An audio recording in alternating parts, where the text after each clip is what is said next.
Training కూడా వెంటనే ఆపు చేయాల్సిన అవసరం అయితే ఉంది. శేఖర్ రెడ్డి గారు, సో మీకు కంక్లూజన్ ఇవ్వండి, వన్ వర్డ్ కంక్లూజన్. సార్ ఒక్క నిమిషం సార్. కల్పబుల్ హోమిసైడ్ ఖచ్చితంగా పెడతామండి అని చెప్పి మాట్లాడారు సార్.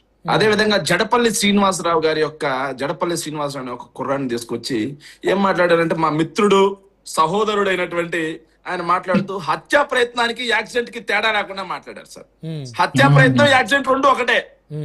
అదే విధంగా ఉద్దేశపూర్వకంగా జరిగిన దానికి యాదృచ్ఛికంగా జరిగిన దానికి ఒకటే. నేను గరికితో కొట్టినా ఒక కేసే, నువ్వు గడ్డపారతో పొడిచినా ఒకటే కేసే అన్నట్టుగా ఉంది సార్. సో నేను ఇంకో విషయం చెప్పాలి సార్.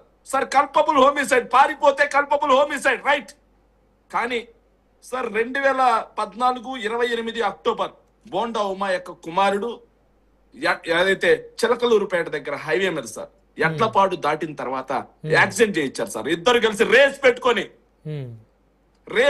సార్ చనిపోయింది ఎవడురా అంటే, ఎడ్లపాడు క్రాస్ అయిన తర్వాత సిద్ధార్థ అనే అతను ఇతను అండ్ విక్రమ్ శివరామ్ అనే అతను ఇద్దరు ఏదైతే ఇది పెట్టుకోవడంతో రేస్ పెట్టుకోవడంతో ఒక కుర్రాడు చనిపోయాడు సార్. అప్పుడు ఏం పెట్టారు తెలుసా సార్? కల్పబుల్ హోమిసైడ్ పెట్టలేదు సార్, యాక్సిడెంట్ కేసే పెట్టారు సార్. అదే విధంగా సార్ అతను బోండా ఉమా గారి కుమారుడు సార్, తెలుగుదేశం పార్టీ అధికారంలో ఉంది సార్. రేస్ పెట్టుకొని ఒక వ్యక్తి చనిపోయాడు, వీళ్ళు పరారైపోయారు, కానీ కల్పబుల్ హోమిసైడ్ పెట్టలేదు సార్. ఎందుకో సమాధానం చెప్పాలి సార్.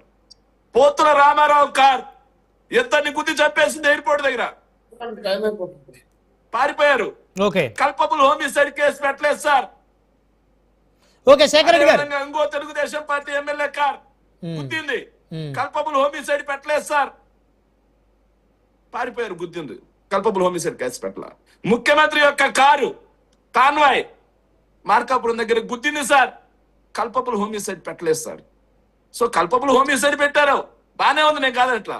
కానీ జడపల్లి శ్రీనివాసరావు ఇంకోటి కులం గురించి అంటారు సార్. అబ్బా పక్కున నవ్విపోదురు కాక మాకేలా సిగ్గు అన్నట్టు ఉంది సార్ మా వంశీ మాట్లాడుతుంటే.